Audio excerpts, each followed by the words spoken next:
अनुपमा शाह परिवार और माही के बारे में सोच रही होती है। देविका उसे समझाती है कि कोठारी गौतम को संभाल लेंगे और तोशु पाखी के झगड़े कभी खत्म नहीं होंगे। तू उनकी टेंशन लेना बंद कर और सब कुछ छोड़ दे।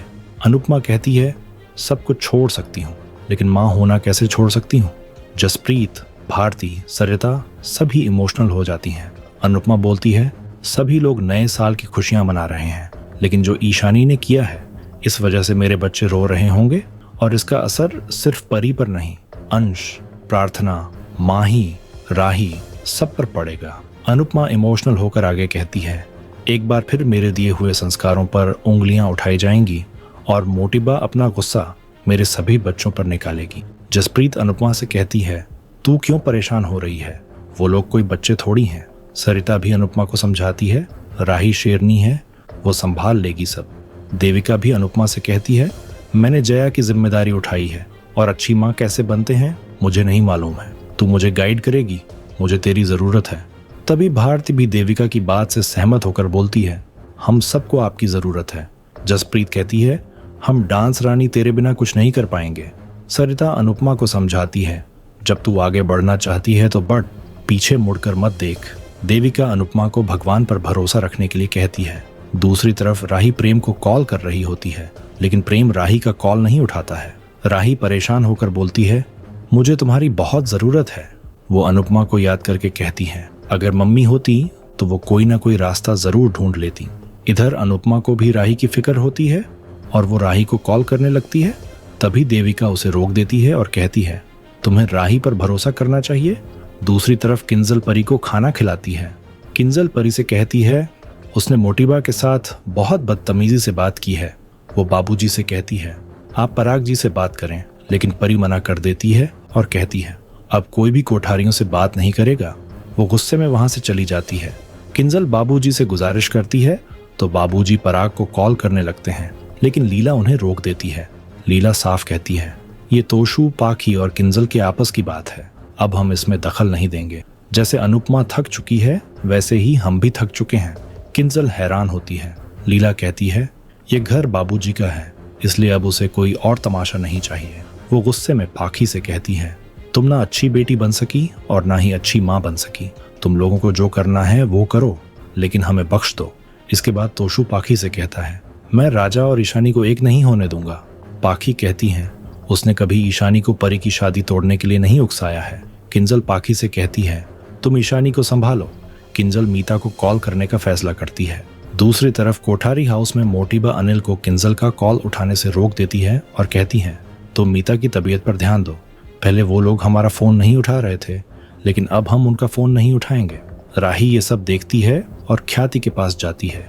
राही ख्याति से कहती है, मैं जाकर परी से बात करूंगी, मैं उसे समझाऊंगी कि वो फोटो फेक है और राजा ने उसे धोखा नहीं दिया है। वो समझ जाएगी और घर आ जाएगी।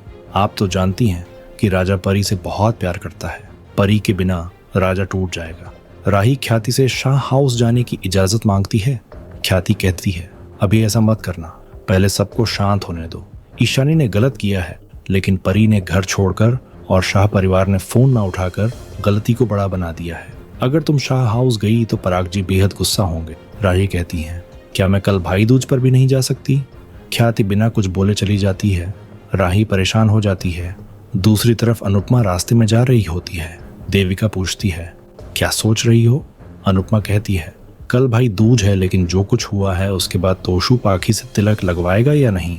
बच्चों को यही सिखाया था कि टकरार बड़ों की होती है, लेकिन त्योहार बच्चों का होता है, इसलिए उन्हें त्योहार जरूर मनाना चाहिए। बड़ों के बाद बच्चे ही सब संभालते हैं। देविका सहमति जताती है और कहती है, अगर मेरे भाई बहन होते तो मेरा भी मायका होता। अनुपमा कहती है, मैं तुम्हारा मायका हूँ। देविका कहती है, ये कमाल की बात है कि तुम्हारे सभी बच्चों का मायका और ससुराल समान है। अनुपमा कहती है, इसी बात का डर है कि किसी एक की जिंदगी में कुछ हुआ तो उसका असर सभी की जिंदगी में पड़ेगा। रिश्तों में बैलेंस बनाकर रखना बहुत मुश्किल होता है। राही के लिए ये बैलेंस बनाना बहुत मुश्किल होगा। देविका कहती है, राही तुम्हारी बेटी है, वो संभाल लेगी। तुम्हारी तरह वो भी थप्पड़ और 5 पन्नों के भाषण दे देगी। अनुपमा मुस्कुराती है और सब ठीक होने की प्रार्थना करती है। दूसरी तरफ किंजल तोशु से कहती है, हमने कोठारियों का फोन नहीं उठाया, इसलिए अब वो हमारा भी फोन नहीं उठा रहे हैं। तोशु कहता है, परी ने मोटिबा से बदतमीजी की है, इसलिए वो ज्यादा गुस्सा होंगे। किंजल कहती है, शायद कल भाई दूज पर हमारा उनसे मिलना होगा। तोशु कहता है, इतना सब होने के बाद वो हमारे साथ त्योहार नहीं मनाएंगे। किंजल उम्मीद जताती है, हमेशा की तरह त्योहार के मौके पर सब सही हो जाएगा। तोशु कहता है, त्योहार के साथ रिश्ते भी ठीक होने चाहिए। यहाँ मेरी बहन मेरी बेटी का घर तोड़ने में लगी है और मुझे उसके साथ भाई दूज मनाना पड़ेगा। पाखी ये सब सुन लेती है और दुखी होती है। दूसरी तरफ परी ईशानी पर गुस्सा करती है। ईशानी उसे समझाने की कोशिश करती है, तभी परी उसे थप्पड़ मार देती है। ईशानी गुस्से में कहती है, मैंने ऐसा क्या किया है? परी कहती है, तुमने मेरी बहन होकर मेरा रिश्ता, मेरा विश्वास और मेरा दिल तोड़ दिया है। काश तुम मेरी बहन ही ना होती। परी गुस्सा होकर चली जाती है। ईशानी दुखी होती है। तभी उसे वरुण का फोन आता है। ईशानी कहती है, मुझे परेशान मत करो, मुझे चैन से जीने दो। वरुण कहता है, अगर तुम मर गई तो मेरे पैसे कौन देगा? ईशानी घबरा जाती है और कहती है, मुझसे पैसे अरेंज नहीं हुए हैं। वो उससे समय मांगती है। वरुण कहता है, मैं इतना अच्छा आदमी नहीं हूं। तुम अपनी खिड़की के बाहर देखो, मैंने बाहर तुम्हारी उस फोटो का पोस्टर लगा दिया है। ईशानी तुरंत बाहर देखती है तो वहां कोई पोस्टर नहीं होता। वरुण हंसता है और कहता है, मैं तो मजाक कर रहा था, लेकिन अगर पैसे नहीं दिए तो ये सच भी हो सकता है। वरुण धमकी देता है, अगर कल सुबह तक पैसों का इंतजाम नहीं हुआ तो तुम और तुम्हारी फैमिली कहीं मुंह दिखाने के लायक नहीं रहोगे। ईशानी बेहद परेशान हो जाती है। दूसरी तरफ सरिता कहती है, हम कम से कम भाई दूज तो अपने घर वालों के साथ मनाएंगे। अनुपमा परेशान होती है और सोचती है, पता नहीं वहां क्या हो रहा होगा। इधर राही परेशान होकर सोचती है, यहाँ कुछ भी सही नहीं है।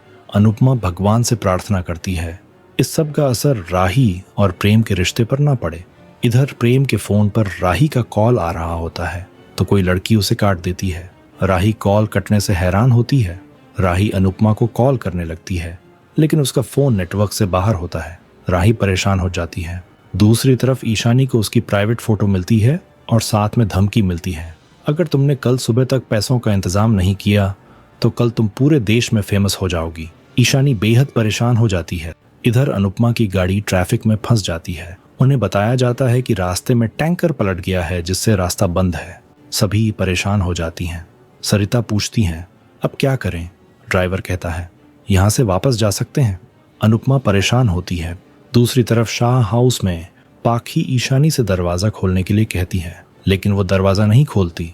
पाखी को शक होता है और वो घबरा जाती है। इधर ड्राइवर कहता है, आप मुंबई कल चले जाना। देविका कहती है, नहीं, हम किसी होटल में रुक जाएंगे, लेकिन अहमदाबाद वापस नहीं जाएंगे। वो सभी वापस जाने लगते हैं। आने वाले एपिसोड में देखने को मिलेगा शाह परिवार ईशानी के लिए परेशान होता है और सभी कमरे के दरवाजे को तोड़कर अंदर जाते हैं। तभी सब देखते हैं कि ईशानी जहर खाकर जमीन पर पड़ी होती है। पाखी चिल्लाती है। इधर अनुपमा को अजीब सी बेचैनी महसूस होती है। सभी ईशानी को संभालते हैं और किंजल अनुपमा को कॉल करती है। देविका किंजल से बात करती है और चौंक जाती है। आपको क्या लगता है, क्या अनुपमा आकर दोनों परिवारों के बीच की सारी गलतफहमियां दूर करेगी? कमेंट करके जरूर बताएं।